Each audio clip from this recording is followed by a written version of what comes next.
graça de nosso Senhor Jesus Cristo esteja com vocês.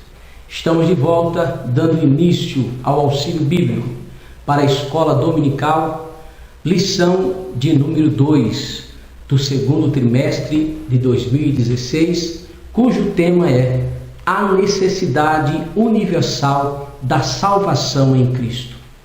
Venha comigo.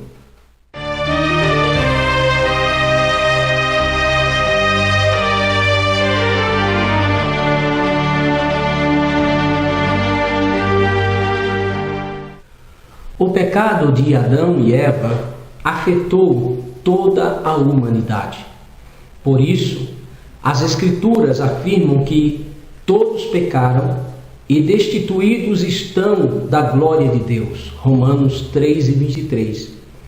O castigo para a morte, para o pecado, é a morte. Romanos 6:23 diz que o salário do pecado é a morte.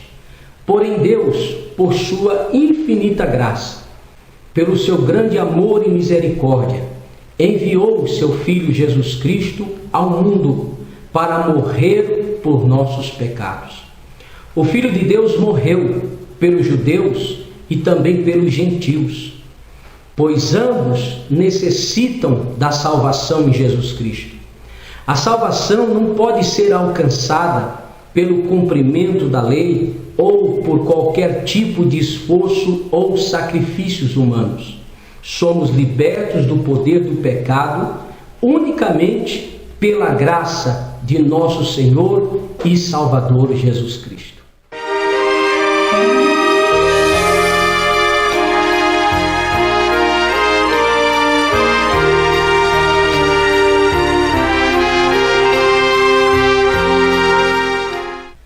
A lição de hoje tem como base a leitura bíblica em classe em Romanos capítulo 1.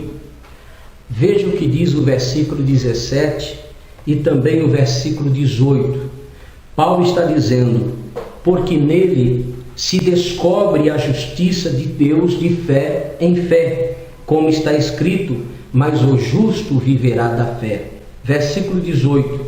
Porque do céu se manifesta a ira de Deus sobre toda a impiedade e injustiça dos homens que detêm a verdade em justiça. Aqui temos dois termos importantes. Paulo fala da justiça de Deus e Paulo fala da ira de Deus. O que vem ser isso? A ira de Deus e a justiça de Deus.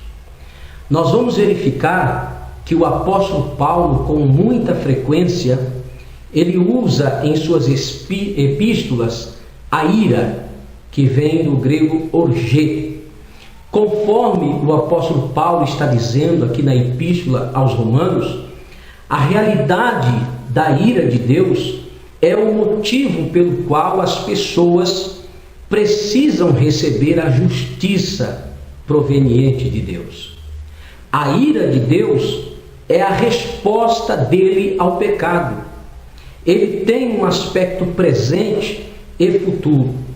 Na epístola, quando Paulo escreve aos Tessalonicenses, Paulo se refere aos dois aspectos desta ira. Primeiro, ele garante aos Tessalonicenses que eles escapariam da futura expressão da ira de Deus, lembrando-os que Deus não os destinou para a ira, mas para a aquisição da salvação por nosso Senhor Jesus Cristo. 1 Tessalonicenses capítulo 5, versículo 9. Essa é uma repetição que reafirma a sua descrição anterior de Jesus como aquele que nos livra da ira futura. Glória a Deus. Mas a ira de Deus também é uma realidade presente, de acordo com o ponto de vista do apóstolo Paulo. Ele viu seus irmãos, os judeus, experimentarem a ira de Deus em função da hostilidade deles em relação à igreja e também da resistência à propagação do Evangelho de Cristo. De acordo com o apóstolo Paulo, a ira de Deus caiu sobre eles até o fim. Não fica totalmente claro o que Paulo quis dizer com essa declaração. No entanto, irmãos, por meio dos seus comentários na Epístola aos Romanos, a respeito da ira de Deus no tempo presente, podemos ter uma ideia do que ele quis dizer. Lá ele diz que do céu se manifesta a ira de Deus sobre toda a impiedade e injustiça dos homens que detêm a verdade em injustiça. Essa declaração, detém a verdade, é semelhante ao que ele disse à igreja de Tessalônica em relação aos judeus serem culpados de se opor ao Evangelho de Cristo. Confere 1 Tessalonicenses, capítulo 2, versículos 15 e 16. E de acordo com Paulo, a ira de Deus se manifesta no fato de ele permitir que as pessoas se entreguem cada vez mais às suas práticas pecaminosas. Nos versículos que está no primeiro capítulo, versículo 24 aos Romanos, Paulo entoa por 3 vezes o refrão: Deus os entregou. Entregou a quê? As concupiscências, as paixões infames e a um sentimento perverso. Então, talvez a ira de Deus em relação aos judeus se refira, conforme a compreensão do apóstolo Paulo, ao fato dele ter entregado muito deles a uma profunda rejeição do Evangelho, ao que Paulo chama de o endurecimento. Veio em parte sobre Israel, até que a plenitude dos gentios haja entrado. Em relação a esse endurecimento, o apóstolo Paulo cita Deuteronômio 29, verso 4, como também Isaías 29, verso 10, que diz: Deus lhes deu um espírito de profundo sono, olhos para não verem e ouvidos para não ouvirem, até ao dia de hoje. Mas e quanto à justiça divina? O atributo da justiça tem uma íntima relação com a característica da fidelidade, pois a fidelidade é um aspecto fundamental do caráter divino. Existe justiça onde há conformidade a um padrão.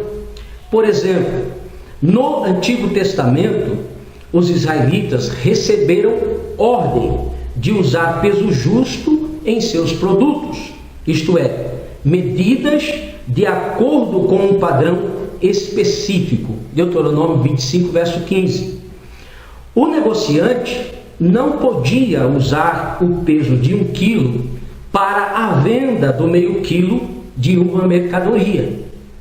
Nem o comprador podia carregar um peso de meio quilo para usar como padrão na compra de produtos vendidos por quilo. Na verdade, não se podia usar 2 pesos e 2 medidas.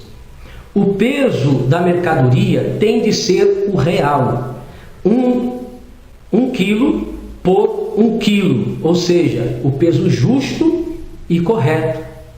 De forma semelhante, as pessoas que se ajustam a um determinado padrão são descritas como justas.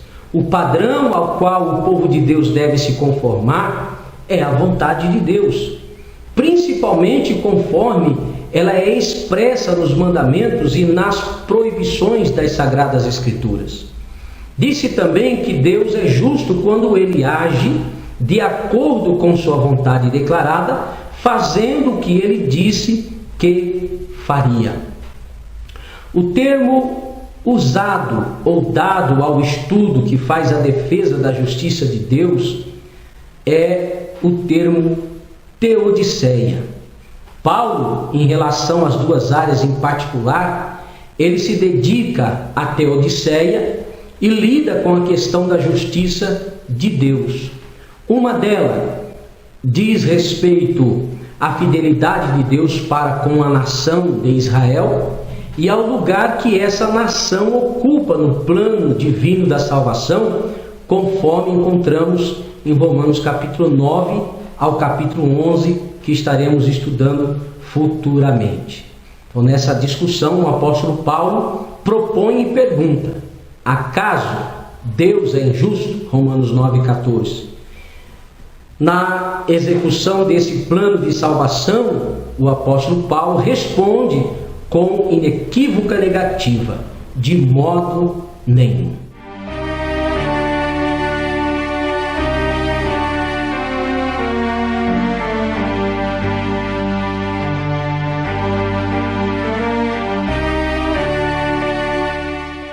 A pergunta é: o que é que constitui a salvação ou o estado de graça? Segundo as Sagradas Escrituras, existem 3 aspectos da salvação, e cada qual se caracteriza por uma palavra que define ou ilustra este aspecto. São 3. O primeiro, justificação; segundo, regeneração; e terceiro, santificação. O que vem a ser a justificação? Justificação é um termo forense que nos faz lembrar um tribunal.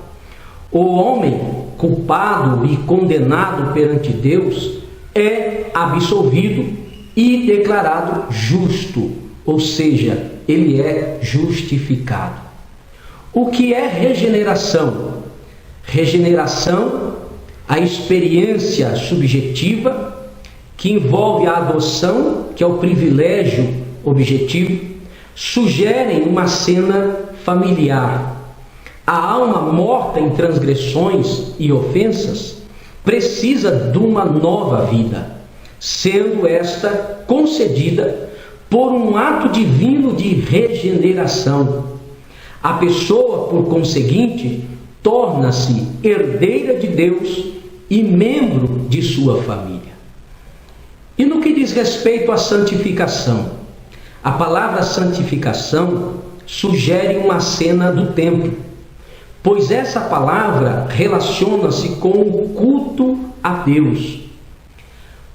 Harmonizadas suas relações com a lei de Deus e tendo recebido uma nova vida, a pessoa, dessa hora em diante, dedica-se ao serviço do Senhor nosso Deus.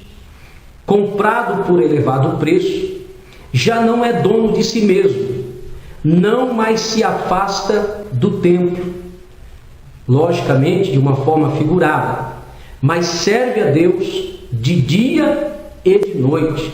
Tal pessoa, ela é santificada e por sua própria vontade ela se entrega a Deus. Então, um homem salvo é aquele cuja vida foi harmonizada com Deus, foi adotado na família divina e agora se dedica a servir. Em outras palavras, a sua experiência da salvação ou seu estado de graça consiste em justificação, regeneração e adoção e santificação. Conforme Maier Pirro, sendo justificado, ele pertence aos justos. Sendo regenerado, ele é o Filho de Deus. E sendo santificado, ele é santo. Aleluia! Literalmente, uma pessoa santa.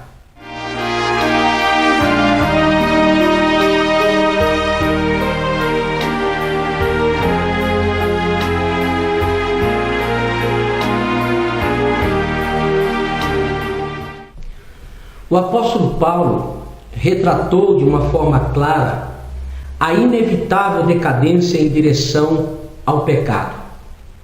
Primeiro, as pessoas rejeitam a Deus. Em seguida, elaboraram seu conceito de como ele deveria ser. Depois, cedem a toda espécie de iniquidade, ganância, ódio, inveja, crimes, lutas, engano, malícia, finalmente chegam a odiar a Deus e a encorajar os outros a fazerem o mesmo.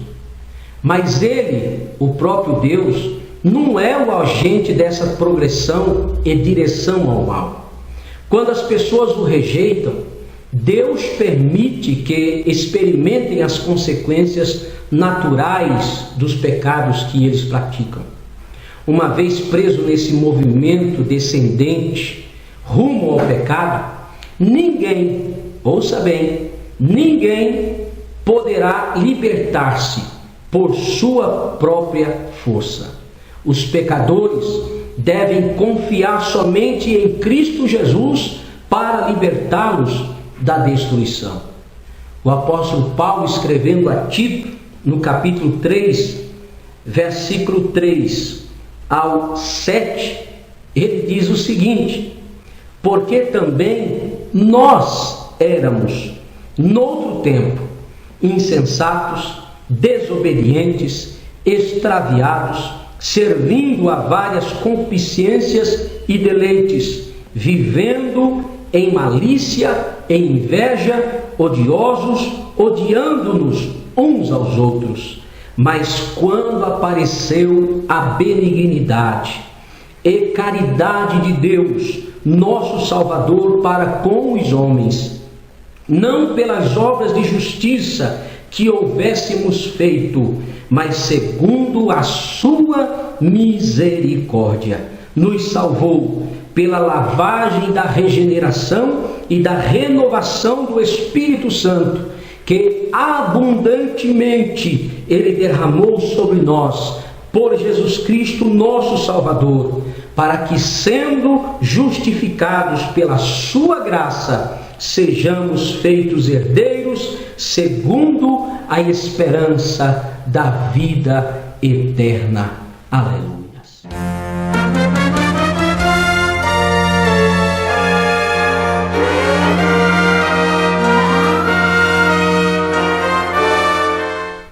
E lembre-se, a humanidade em seu estado natural, separada de Cristo, portanto, sob o domínio do pecado, é incapaz de libertar-se por si mesma.